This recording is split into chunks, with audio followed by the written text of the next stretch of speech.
Vegas is known for bringing to life extraordinary resort and casino concepts. However, not all see the light of day. Today we'll be exploring some of the more daring and innovative casino ideas that never materialized. In 1999, Las Vegas businessman Bob Stupak, best known for developing the Stratosphere and Vegas World, proposed a $1.2 billion project to build a themed resort inspired by the Titanic. The proposed resort would have featured a replica more than twice the length of the RMS Titanic. The resort would have been more than 1 million square feet. It was also set to include a 15-story iceberg showroom, 1,200 guest cabins, 800 timeshare units, and would have included a Titanic bullet train that would have transported guests around the Las Vegas Strip. Stupak originally wanted the resort to be located across from the Sahara, but the city council rejected the idea. He then tried to rezone it near Las Vegas and Charleston Boulevards, but residents living in the area also rejected the idea. Stupak faced more problems when Alan Rubin of Titanic Resorts Incorporated also proposed a Titanic hotel and casino, and filed a lawsuit against Bob Stupak and Titanic Corp of Nevada Incorporated, accusing them of stealing his idea. Rubin's impressive resort concept was also a giant Titanic replica, complete with 3,500 suites, iceberg casino, ice dome skating rink, convention center, ice jammer stand-up roller coaster, Glacier Caves water park, Crystal Dome Theatre, spa, Polar Paradise Aquatic Museum and Petting Zoo, and the Icebreaker nightclub. Rubin eventually dropped the lawsuit. Unfortunately, neither of the Titanic resorts ever saw the light of day. The Titanic did sort of make its way to the Las Vegas Strip. You can find the Titanic Artifact exhibition in the Luxor Resort and Casino. In 1992, an exciting idea was proposed to build a life-sized replica of the USS Enterprise, the iconic starship from Star Trek, and display it in the middle of Las Vegas. Sci-fi fans would have been thrilled to see the Star Trek Hotel and Casino become a reality, and it's likely that visitors and Trekkies from around the world would have travelled to see it. The Star Trek-themed resort was set to be an incredibly immersive experience. The life-sized ship would have been in permanent dry dock on Fremont Street, and visitors would have been able to dine Starfleet style and ride a high-speed travelator between decks. The evening light show, as seen in the rendering, would have been incredible. Unfortunately, the head of Paramount rejected the idea and the project was shelved. A few years later, the Las Vegas Hilton Hotel had a temporary attraction called Star Trek The Experience, which featured immersive attractions, shops, and restaurants. For the first time, you will actually be able to see, feel, touch, and live the 24th century world of Star Trek, the most popular space adventure ever created. Beaming aboard the bridge of the Enterprise, you'll embark on an adventure through space and through time. On board a Starfleet shuttlecraft, you'll become a part of the warp speed action. Your destination is the alien-built outpost Deep Space Nine.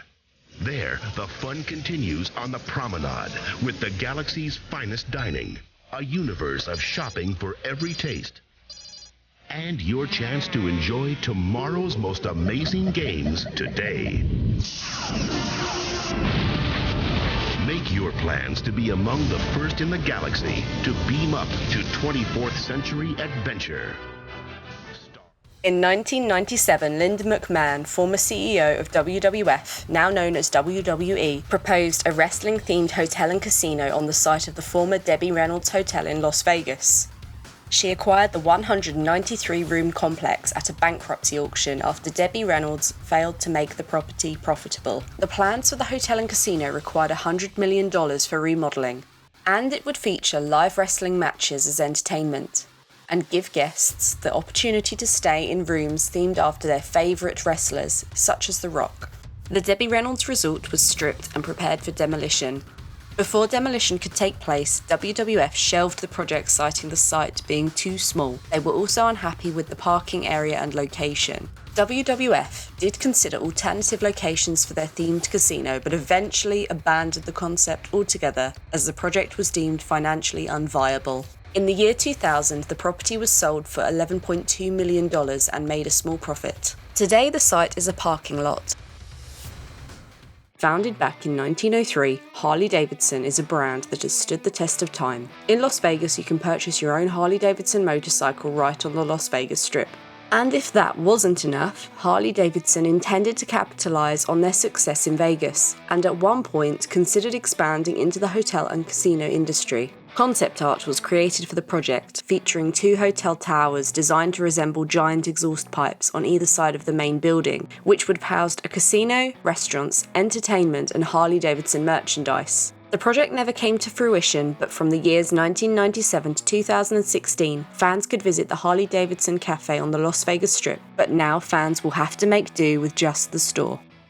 There have been 2 proposed concepts for a London-themed resort in Las Vegas. With the original location being opposite the Luxor and Mandalay Bay hotels, a second location was planned for the former site of the El Rancho Hotel and Casino. The London Casino and Resort would have followed the examples of the New York Hotel and Casino by showcasing replicas of iconic London landmarks, including the Houses of Parliament, Tower Bridge, Big Ben, and the London Eye observation wheel. This resort was intended to feature over 2,000 rooms plus a retail and restaurant area covering 550,000 square feet. Unfortunately, neither project came to fruition due to the economic downturn that followed 9/11. Out of all the proposed locations for the London-themed resort, the Luxor Mandalay Bay site was the closest to being built. The site was intended to feature the Skyview Wheel, a replica of the London Eye observation wheel, which was cited as Phase 1 of the larger London project. Construction of the Skyview Wheel began in 2012, with only 3 pillars being erected before construction was halted. The entire London-Las Vegas project was subsequently abandoned and the site was sold in 2020. Zanadu, a $150 million resort proposed in the 1970s, would have been a game changer for Las Vegas. The Zanadu would have been the grandest resort on the Strip. It would have featured beautiful gardens, a lake, mall, and an amusement park. The resort concept included unique features such as flame-licked waterfalls and a cinema, buffet, discotheque area, along with a 20-story atrium filled with crystal chandeliers and mirrored surfaces. However, the project was never realised due to the city's inadequate sewer lines, and the land was eventually occupied by the Excalibur Hotel and Casino. The Desert Kingdom was a concept for a $750 million Bali-themed resort and amusement park. It was proposed by ITT Sheraton in 1997 after they purchased the Desert Inn back in 1993. The concept of the resort was to blend African and Asian elements to create a unique tropical resort experience. The mega resort would have been adjacent to the existing Sheraton Desert Inn.